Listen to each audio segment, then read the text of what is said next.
Апрель айындагы окумуштуулар кеңешинде Ошмуда кадрлар резервин түзүү боюнча атайын жобо кабыл алынган.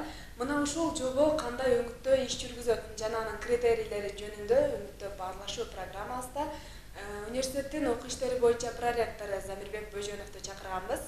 Саламатсызбы агай? Саламатсыздарбы. Айтсаңыз агай, алгач эле суроо, бул кадрлар резерви жөнүндө кыскача түшүнүк бере кетсеңиз. Кадрлар резерви деген мурда Советтер Союзунун тушундай эле аябай бар болчу.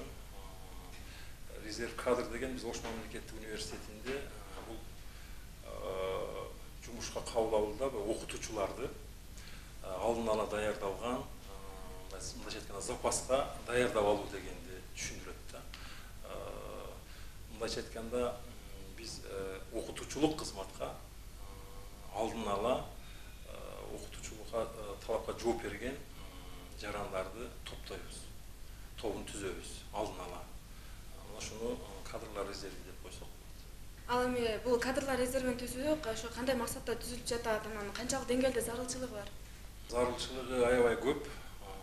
Биринчи зарылчылыгы, мисалы үчүн ар кандай эле коллективде адамдар пенсияга чыгып кетет, жумушун которот, мигрант болуп башка жакка кетет, турмушка чыгып кетет, төрөт өргүсүнө чыгып кетиши мүмкүн. Мындайча айтканда эволюциялык бул процесс, табигый процесс, адамдар ошол жумуштан келип кетип туруусу. Мисалы үчүн өткөн окуу жылында Ош мамлекеттик университетинде 176 адамды жумушка кабыл алдык да. Мына ушундай учурда биз туш келген адамды гана кокустан эле бир ар жактан адамдарды шашылыш түрдө кабыл алып калышыбыз мүмкүн да. Ошон үчүн биз алдын ала адамдарды биз жумушка алып коюуну чечтик. Жумушка алып койгон болсок, резервге, запаска даярдап койгон болсок, баягындай бош орундар бошоп калган учурда ошо резервдеги запаста турган окутуучуларды, кызматкерлерди алып ишке ала беребиз. Ошо биринчи зарылчылык ушул. Экинчиден, бизде мына Ош мамлекеттик университетинде эмгек маянасы бир топ жогору. Өтө жогору эмес, эми салыштырмалуу түрдө башка окуучуларга караганда бир топ жогору. Раз жогору болгонуга байланыштуу биз окутуучулукка тандап алганга мүмкүнчүлүгүбүз бар.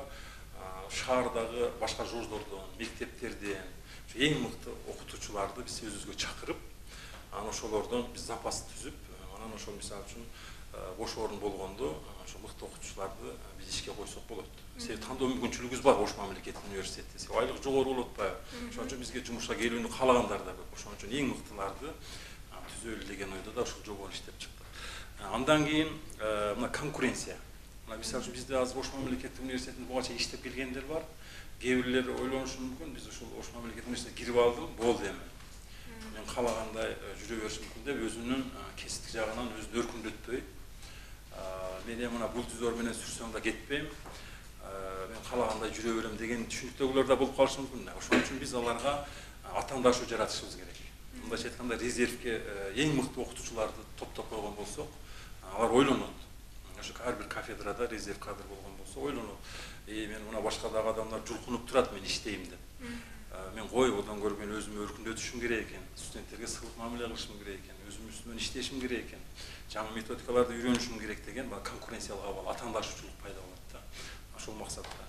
Андан сырткары, мына өзүңөр билесиңер, бизде мына Кыргызстанда миңдеген бүтүрүүчүлөр жыл сайын бүтөт. Ошончо бүтүрүүчүлөр бүтүп аткандан кийин биз ошолорго ошо Ошмуда иштеп кете тургандай шарт түзүп беришибиз керек да. Бардыгына бирдей шарт. Мисалы үчүн Ошмуга таанышы барлар гана кирип калбаш керек. Же болбосо кандайдыр бир жолдор менен Ошмуга иштеп калбаш керек да. Ошон үчүн биз бардыгына жарыя салып атабыз. Ошмуга келгиле, силер үчүн эшик ачык, келип иштегиле деп бардыгына жаап жашырбастан ачык айтып атабыз. Биздин принциптер ачык айкындуулук. Мына ушу жободо камтылган. Биз мына ушул жылына 2 жолу апрель-декабрь айларында жарыя берели деп атабыз. Мына Ош шамы кезинде шаардык гезиттерге мына социалдык тармактар аркылуу, өз Ошмунун сайты аркылуу, мына ушул бизде мына ушундай кафедралар бар. Мисалы үчүн 120дан ашуун кафедраларга биз жарыя бердик. Мына каалоочулар ушул кафедрада иштей ала турганыңар, ушул боюнча тиешелүү билимиңер болгон болсо келгиле. Келип мына конкурстан өтүп катыша бергиле деп мына бардык тарабынан ачык айкын жашырбастан. Буга чейин ар кандай болуп келген вакансия болгон болсо, бош орун болгон болсо, коомчулукка кеңири жарыялабастан туруп эле алып жүрө берген. Бүтүрүүчүлөр дагы мисалы аябай татыктуу, эң күчтүү, билимдүүлөр толтурат. Алар ошол ошмуга иштегиси келет, бирок кантип кириштин жолун таппайт. Кирейин десе таанышы жок болушу мүмкүн. Же болбосо кафедра башчыга барган болсо, азыр бош орун жок деп коюшу мүмкүн. Ошон үчүн биз алдын ала бардык мына жарыялап коебуз. Бирок дароо эле иш бербейбиз аларга, ошол конкурстан өтүш керек болот. Жакта ошо конкурска катышат деп калдыңыз, а конкурска катышкан мугалимдер кандай критерийлерге жооп бериши керек? Бизде Кыргыз Республикасы жогорку окуу жайынын профессорлук окуучулук кызматты ээлөөнүн тартиби жөнүндө жобо бар. Ал жободо ошо окутуучулук кызматка кирүү үчүн каалагандардын теориялык билимин, анан практикалык окутуучулук жөндөмүн, чеберчилигин карап, ошол жагына карап туруп жооп берсе, талапка жооп берсе, аны ишке алышыбыз керек, эреже боюнча, жобо боюнча. Ошол талаптан улам биринчи ошол резерв кадрга кирүүнү каалагандар бизге регистрация болот. Мен мына кафедрага резерв кадрга кирейин, ошол жака кирейин деп. Андан кийин ошол кафедрада ошол өзү окута турган предметти, дисциплинаны сабак боюнча тест тапшырылат. Кафедра ошол өз предмети боюнча 100 суроо түзөт. Аны алдын ала сайтка илинет. Анан ошол кафедра башчысы деканаттан, окуу информация департаментине комиссия түзүлүп, ошонун көз карандысыздык тестирүүлөө борборунан тесттен өтөт. Ол биринчи критерий. Демек предметине ылайык жооп бере ала турган болуш керек талап. Экинчи критерий педагогика, психология боюнча тесттен өтөт. Эмне үчүн биз педагогика, психологияны киргизгенбиз? Айталы, мисалы үчүн бизде медицина факультети бар, туурабы? Медицина факультетине эң кыйын, эң билимдүү дарыгерди алып келип ишке алдык дейли. Эң мыкты дарыгер болгону менен ал жерде адамды дарылабайт медицина факультетинде. Же болбосо кимдир бирөө операция кылбайт. Ал жерде дарыгерлик ишмердүүлүк жүргүзбөйт, ал жерде окутуучулук ишмердүүлүк жүргүзөт. Мисалы үчүн бизде бизнес менеджмент факультети бар, туурабы? Ал жерге мына экономиканы эң күчтүү экономист алып келбейбиз. Алып келсек боло берет. Эң күчтүү бухгалтер келиши мүмкүн. Же болбосо эң мыкты банкир келиши мүмкүн. Бирок ал жерде келип алып экономиканы ойлонбойт. Ал жерде мына бухгалтердик эсеп жүргүзбөйт. Ал жерде окутуучулук милдет аткарат. Окутуучулук милдет аткарган бул кайсы илим тейлейт аны? Аны психология. Ал үчүн ошо окуучулар, студенттер менен билим берет. Студенттердин психологиясын билиш керек. Анткенде ошо билим сапаттуу жуга психолог. Анан кийин педагогиканы билиш керек. Окутуу процессин кандай уюштуруш керек. Анткенде ошо окутуу жугумдуу болот. Ошондуктан улам биз педагогика, психология боюнча тесттен өткөзөбүз. Ал дагы ошо көз каранды тесттер өтөт. Үчүнчү этабында ошо бизге кире турган окутуучулар бир сабагын көрсөтүп бериш керек. Мындай айтканда практикалык жагын карашыбыз керек. Мисалы үчүн бизде азыр мына камералар орнотулган. Ошол камераларда бир сабак өтүп бериш керек. Анан ал жерде ошо комиссия окутуучулук жөндөмүн, окутуучулук ишмердүүлүгү кандай болгонуна баа берет. Ошол 3 этаптан өткөндөн анан аңгемелешүүнүн негизинде анан биз резерв кадр деген статусту беребиз. Мисалы үчүн мындай түшүнүп калышы да мүмкүн да, резерв кадрга биз жөн арыз таштап койсок, ошмуга келип арыз таштап койсок, кайсы бир кафедрага арыз берип койгон болсок, болду биз резервде турабыз, кезекте турабыз, качан бизди эмне чакырат, андай болбойт. Ал жерде ал үчүн биз билимдерди текшерип, ошо татыктуу дегенден кийин гана биз резерв кадр деген статусту беребиз. Ал эми мисалы ошол бул резерв кадрлар боюнча сынак мисалы 2019-2020 жылга уюштурулуп атат экен. Эгер өтпөй калган кадрлар кийинки жылкы конкурска катышууга мүмкүнчүлүгү барбы? Мүмкүнчүлүгү бар. Эгерде быйылкы жылда резерв кадрга өткөн конкурстун өтпөй калган болсо, мына күздө дагы уюштурабыз. Кийинки жылы апрель-майларда дагы уюштурабыз. Анын аркы жылында да. Эгер бирок резерв кадрга өткөн болсо, 2 жылга чейин жарактуу болуп эсептелет. 2 жылга чейин. Анан эми сиздерде мындай суроо болушу мүмкүн, эми ар көрөрмандарда суроо болушу мүмкүн. Бул табигый бул. Ошондо конкурс кылып өткөзүп алдыңар, резерв кадрга койдуңар. Аны качан ишке орноштурасыңар деген суроо туулушу мүмкүн да.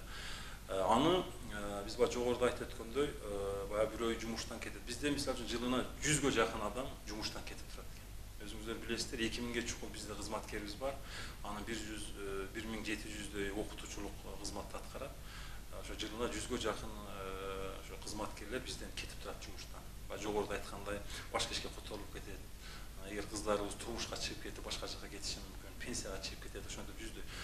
Ошондой бош орундар болгондо ошо резерв кадрдагы эң жогорку балл алган боюнча рейтинги боюнча жумушка чакырып ала беребиз.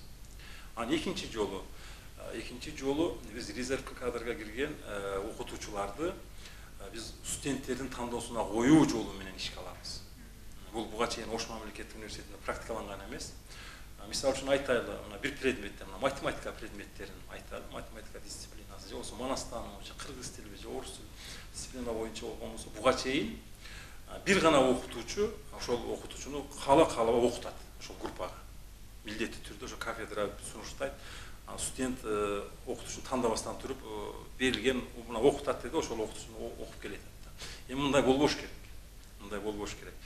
Себеби бизде азыр мына Ош мамлекеттик университетте 31 миңден ашуун студент бар. Ошонун 94% өтө көп бөлүгү контракт негизде окуйт. Акча төлөп окуйт. Раз олар акча төлөп окугандан кийин окутуучулар тандап алуу укугу болуш керек. Биз университет ар бир студенттерге ар бир предмет боюнча кеминде 2ден окутуучуну биз сунушташыбыз керек. Мисалы үчүн мына Эшмет агайыңы окутушун каалайсыңбы? Же Үпөл эжекеңин окутушун каалайсыңбы? Мына манастануу предмети боюнча, же кыргыз тили боюнча деген. Буга чейин мына Асан деген гана агай окутуп келген болсо, эми биз университеттин милдети, администрациянын милдети биз ошол студенттерге бир нече окутуучулар колдон келсе биз сунушташыбыз керек. Себеби студенттер контракт төлөп атат. Мисалы үчүн эгер бир элементар бир үй сала турган болсо, үй салганда акча сарптап атасың да сен. Устаны жөн эле туш келген устаны берип алып келип иштете бербейсиң да, туура. Бул кудум ошосуңар. Сен устаны аябай тандайсың. Себеби ошого эбегейси көп материал алып берип атасың. Ошону сен кийин келечекте жашайсың. Бул студенттер деле ошо 4 жыл, кийин 2 жыл магистратурада окуш керек. Бул келечегин түптөп атат. Фундаментин түптөп атат. Келечекте ал адис болот. Ошон үчүн ал татыктуу окутуучуну, эң мыкты окутуучуну тандап алууга укугу бар да. Ошон үчүн биз ошо резерв кадр түзүп атабыз. Запастагы мугалимдер түзүшүбүз керек. Буга чейин иштеп аткан окутуучуларды гана сунуштап каалабай ушул окутат сени, окубасаң кете бер дегендей болбош керек. Себеби биз азыр базар экономикасына өттүк. Ошон үчүн биз эң мыкты региондогу, аймактагы эң мыкты окутуучуларды чакырып, анан ошо ар бир кафедрага коюп, ошол жерге резервге тандап алып, конкурстан ошол жерге коюп коюшубуз керек. Анан жаңы окуу жылы башталарга жакын анан ошол окутуучуларды сунушташыбыз керек. Анан студент каалаган окутуучусун бирөөсүнө жазылат. Асан же Үсөнбү кафедрадагы атайын диспетчер болот. Мен Үсөн агайга жазылам мына манастануу боюнча, же болсо кыргыз тил же орус тил боюнча мен Үсөн агайына жазылып атам. Белки Үпөл эжеге мага жакпады деген болуш керек. Бул өзүнчө жобо менен жөнгө салынат. Келечекте биз ал тандоого коердон мурда биринчи биз резерв түзүп алышыбыз керек. Окутуучуларыбыздын запаста окуучулар санын көбөйтүп алышыбыз керек. Анан мына ошентип табигый жол менен биз Ошмунун окутуучуларын иргейбиз. Көрдүңүзбү? Студенттер иргейт. Студенттер иргейин акылуу. Себеби ал келишимге акча төлөп атат, анын акчасы кетип атат. Бизде мына официалдуу маалымат, жарым жыл баштагы маалымат 638 миң Кыргызстандын жараны Россияда иштеп жүрөт. Миллионго жакын Кыргызстандын жараны Кореяда жүрөт, Турцияда жүрөт, бүт талаалап иштеп жүрөт. Азыр биз Кыргызстанда акча табуу аябай кыйын азыр. Акча табуу аябай кыйын. Ошол биздин 32 миң студент эмненин эсебинен контракт төлөп атат. Мына ошол мигранттардын эсебинен төлөп атат. Россияда ошо кыйналып жүрүп, акча таап ушул жака Ошмуга жөнөтүп атат азыр. Биз ошентип кыйынчылык менен тапкан акчасы менен ошол студенттерди биз татыктуу билим беришибиз керек. Биз ошон үчүн эң мыкты мугалимдерди алып келип окуттурушубуз керек.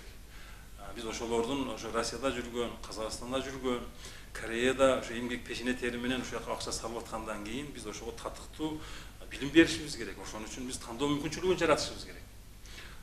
Биз ошон үчүн резерв кадр түзүп, эң мыктыларын топтоп ошол студенттерге тандоосуна коюп беришибиз керек. Канчалык кыйын болбосун, албетте айрым окутуучуларга жакпашы мүмкүн бул. Бирок жакпаганына карабастан биз мына ошол Россияда кыйналган жарандарыбыздын турмушун көрүп туруп, биз ошол кадамга барышыбыз керек. Мисалы ушул конкурс канча май айына чейин уланабы же кийинки окуу жылына чейин уланабы?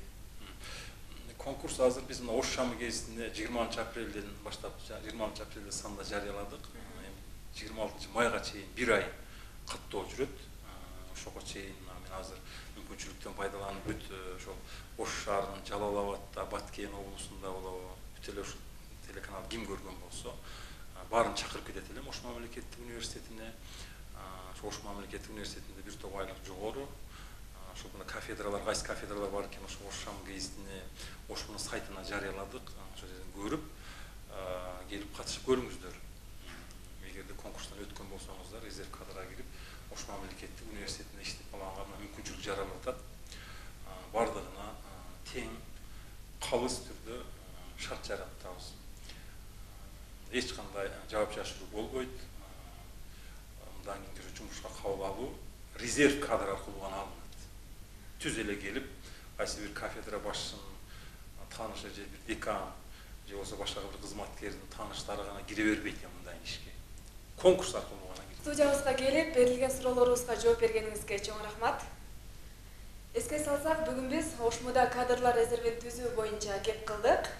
Студияда конокто университеттин окуу иштери боюнча проректору Замирбек Бөжөнов болду. Ал эми үмүттө баарлашуу берүүбүздү ушуну менен жыйынтыктайбыз. Аны мен Мээрим Алмазбек кызы алып бардым. Саламат калыңыз.